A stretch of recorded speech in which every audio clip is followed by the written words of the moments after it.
నమస్తే అండి, నా పేరు Lavanya. Welcome back to Bhimavaram special kitchen.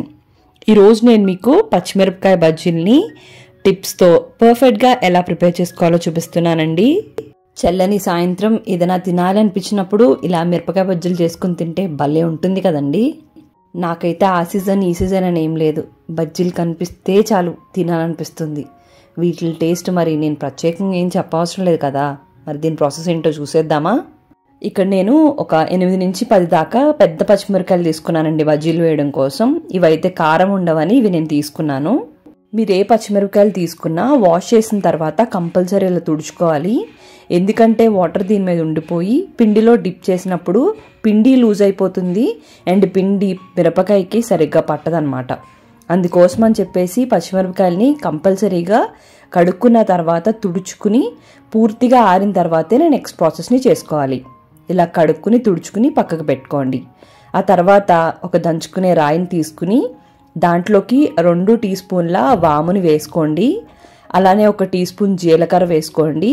1 tea spoon ఉప్పు కూడా వేసుకోండి. ఉప్పు వేసుకుని దంచుకోవడం వల్ల ఇవి తొందరగా పౌడర్ అవుతాయి అన్నమాట. ఇప్పుడు వీటిని పౌడర్ లాగా చేసుకోండి. కావాలంటే మిక్సీ జార్లో వేసుకోవచ్చు.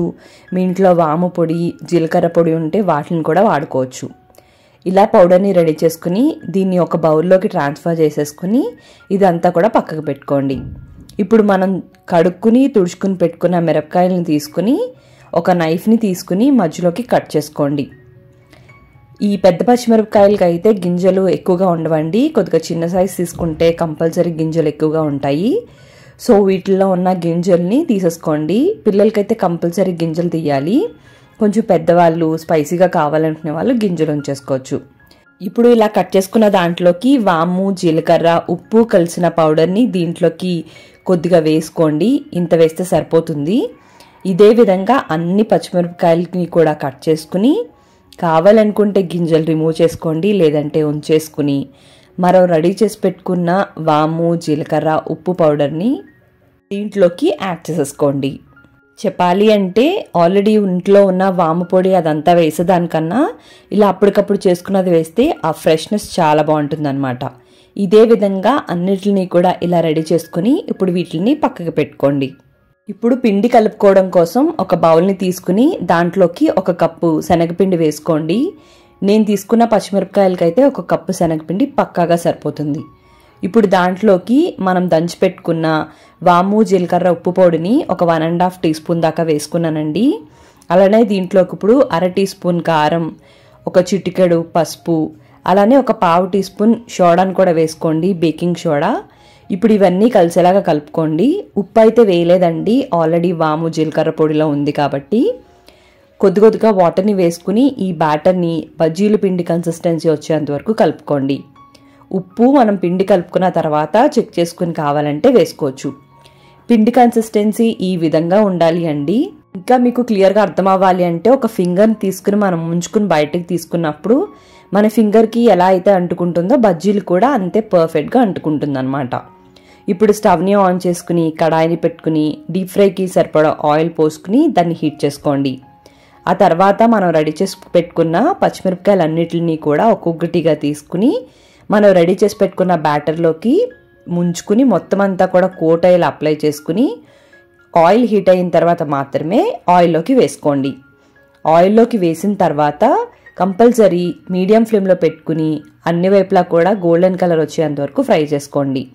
ఈ పచ్చిమిరకాయ బజ్జీలు ఒకవైపు ఇలా కొద్దిగా గట్టిగా అవుతాయండి. గట్టిగా అయిపోయిన వెంటనే రెండో వైపుకి వెంటనే తిప్పేసుకోండి. దీనివల్ల పచ్చిమిరపకాయలోంచి పిండి సెపరేట్ అవ్వకుండా ఉంటుందన్నమాట. ఆ తర్వాత మాత్రమే మరొక పచ్చిమిరపకాయని తీసుకుని దానికి అంతా కూడా పిండిని అప్లై చేసుకుని ఎక్స్ట్రా ఉన్న పిండిని కొద్దిగా రిమూవ్ చేసుకుని ఆయిల్లోకి వేసుకోండి.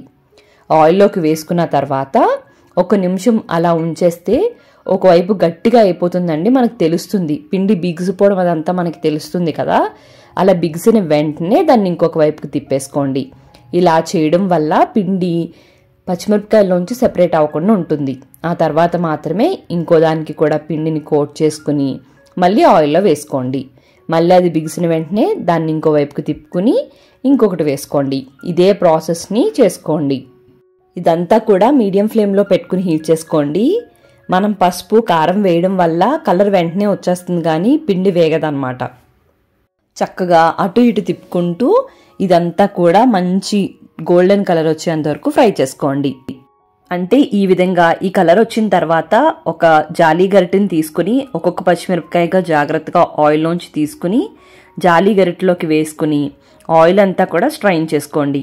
ఇదే విధంగా మిగతా పచ్చిమిరపకాయలన్నిటిని కూడా పిండిలో ముంచుకుని ఇలా రెడీ చేసుకోండి. టిష్యూ పేపర్లో వేసి కొద్దిగా ఆయిల్ దిగిన తర్వాత ఒక ప్లేట్లోకి ట్రాన్స్ఫర్ చేసేసుకోండి. ఇలానే ఇంకొక వాయిని కూడా రెడీ చేసుకుని దాన్ని కూడా ప్లేట్లోకి ట్రాన్స్ఫర్ చేసేసుకోండి. ఇప్పుడు స్టవ్ మీద ఉన్న బాండీలోకి ఒక జాలీ గరిటెని పెట్టుకుని దాంట్లోకి వేరుశనగ గుళ్ళని వేసుకుని వీటిని కూడా మీడియం ఫ్లేమ్లో పెట్టుకుని ఇవి దోరగా వేగేంత వరకు వేయించుకోండి. ఇప్పుడు ఇలా దోరగా వేగిన తర్వాత జాలీ గరిటెలోంచి జాగ్రత్తగా తీసుకుని పక్కకు పెట్టుకోండి. ఒక బౌల్లోకి ఒక 2 మీడియం సైజులో ఉన్న ఆనియన్స్ని ఇలా ముక్కలుగా కట్ చేసుకుని వేసుకుని అలానే కొద్దిగా కొత్తిమీరని వేసుకోండి. అలానే ఒక 1/2 టీ స్పూన్ సాల్ట్ వేసుకుని ఇదంతా కలిసేలాగా బాగా మిక్స్ చేసుకోండి.